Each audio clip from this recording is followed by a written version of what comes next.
Is WhatsApp. कैसे हैं आप सब? Welcome you all to civil service examination way to LBSNAA.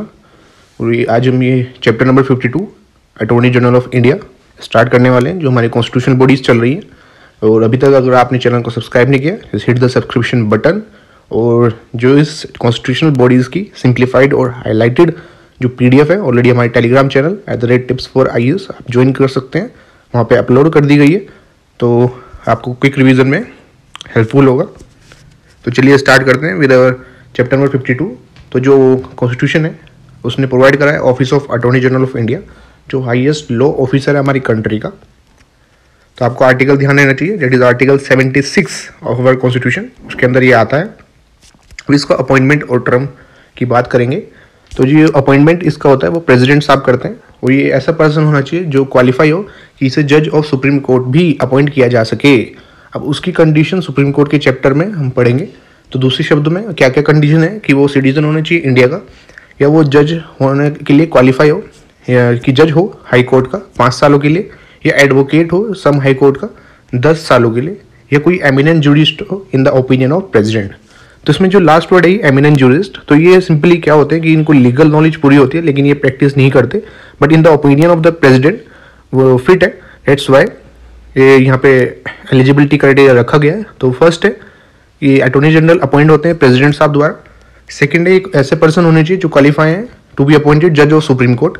Third है कि दूसरे शब्दों में कहें कि जो सुप्रीम कोर्ट के जज की जो एलिजिबिलिटी क्या क्या है यहाँ पे, कि सिटीजन होने चाहिए, या हाई कोर्ट का जज होने चाहिए 5 सालों के लिए, या एडवोकेट फॉर 10 ईयर, या एमिनेंट जूरिस्ट हो in the opinion of president. और जो टर्म है ऑफिस ऑफ अटॉर्नी जनरल वो संविधान द्वारा फिक्स नहीं की गई। फर्दर जो कॉन्स्टिट्यूशन है वो प्रोसीजर और ग्राउंड ऑफ रिमूवल भी नहीं बताता। इनका जो वेरी इंपॉर्टेंट पॉइंट जो ऑब्जेक्टिव में यूजुअली डाल दिया जाता है कि जो अटॉर्नी जनरल है होल्ड करता है office during the pleasure of the president, कि प्रेसिडेंट की इच्छा के अनुसार वो ऑफिस होल्ड करते हैं। इसका मतलब है कि प्रेसिडेंट इनको कभी भी रिमूव कर सकते हैं और ये अपना ऑफिस भी छोड़ सकते हैं, रेजिग्नेशन देगी प्रेसिडेंट को।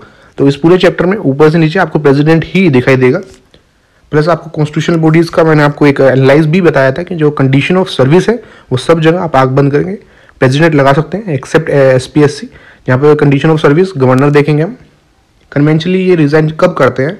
जब गवर्नमेंट ऑफ इंडिया जो मतलब काउंसिल ऑफ मिनिस्टर होती है वो रिज़ाइन करती है, ये रिप्लेस होती है, बिकॉज ये जो अपॉइंट होते हैं इनकी एडवाइस पे ही होते हैं। और जो इनका रिन्यूमरेशन है वो भी संविधान द्वारा फिक्स नहीं किया गया। और जो डिसाइड कौन करता है फिर? ये तो प्रेसिडेंट साहब ही डिसाइड करते हैं। Now come the duty and functions as the chief law officer government of India के।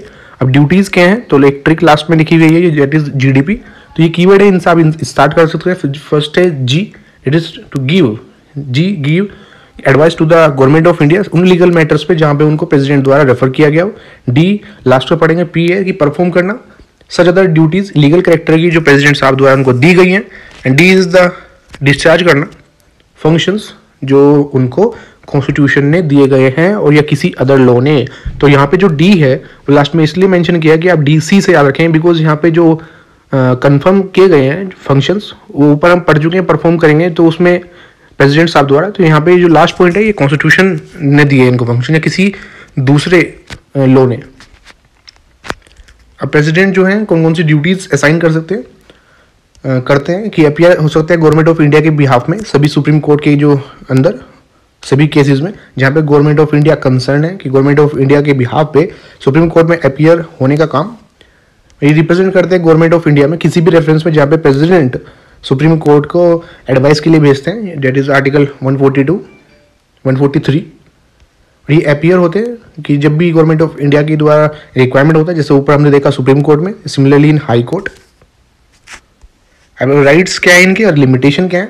In the performance official duties में जो अटॉर्नी जनरल हैं उनके पास है राइट इन ऑल कोर्ट्स, मतलब राइट ऑफ ऑडियंस सभी कोर्ट में in the territory of India. कैसा ऑडियंस का उनको राइट है कि वो जा सकते हैं।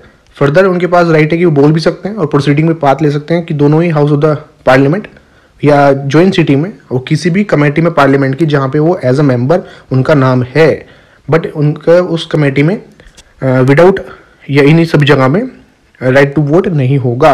और ये सभी प्रिविलेजेस और इम्यूनिटीज इंजॉय करते हैं जो एक मेंबर ऑफ पार्लियामेंट को अवेलेबल है। और फॉलोइंग फंक्शन जो है प्लेस हुए हैं अटॉर्नी जनरल में अटॉर्नी जनरल के जो लिमिटेशंस क्या क्या हैं वो यहाँ पे दी गई हैं, जिससे कि कोई कॉम्प्लिकेशंस ना हो या कॉन्फ्लिक्ट ऑफ ड्यूटी ना हो। तो फर्स्ट है कि उनको एडवाइस नहीं किया जाएगा या ब्रीफ होल्ड नहीं किया जाएगा अगेंस्ट गवर्नमेंट ऑफ इंडिया। मतलब ये एडवाइस नहीं कर सकते उन मैटर्स में जो अगेंस्ट जाएँ गवर्नमेंट ऑफ इंडिया के, और ये एडवाइस नहीं कर सकते। फर्स्ट है कि इसमें कोई केस की बात नहीं हो रही है। सेकेंड है यहाँ पर सिंपली एक केस बढ़ा कर दिया है कि उस केस में भी नहीं कर सकते, सिंपली भी नहीं दे सकते, या किसी भी केस में जो गवर्नमेंट ऑफ इंडिया के अगेंस्ट जा रहा हो। और ये एक्यूज पर्सन को भी डिफेंड नहीं कर सकते क्रिमिनल प्रोसिक्यूशंस में विदाउट गवर्नमेंट ऑफ इंडिया की परमिशन के, उनकी परमिशन लिए बिना उसको डिफेंड नहीं कर सकते। और ये एक्सेप्ट भी नहीं कर सकते अपॉइंटमेंट एज अ डायरेक्टर किसी कंपनी में, कॉर्पोरेशन, बिना ही गवर्नमेंट ऑफ इंडिया के परमिशन के। ये सभी लिमिटेशंस है। फिफ्थ पॉइंट बहुत इंपॉर्टेंट है कि he should not advise any ministry और department of the government of India, कि एडवाइस नहीं करेंगे किसी भी मिनिस्ट्री को या गवर्नमेंट ऑफ इंडिया के कोई डिपार्टमेंट को या स्टैट्यूटरी ऑर्गेनाइजेशन को या पब्लिक सेक्टर अंडरटेकिंग को, अनलेस जो प्रपोजल है या रेफरेंस है वो मिनिस्ट्री ऑफ लॉ या जस्टिस के द्वारा रिसीव ना किया जाए तब तक।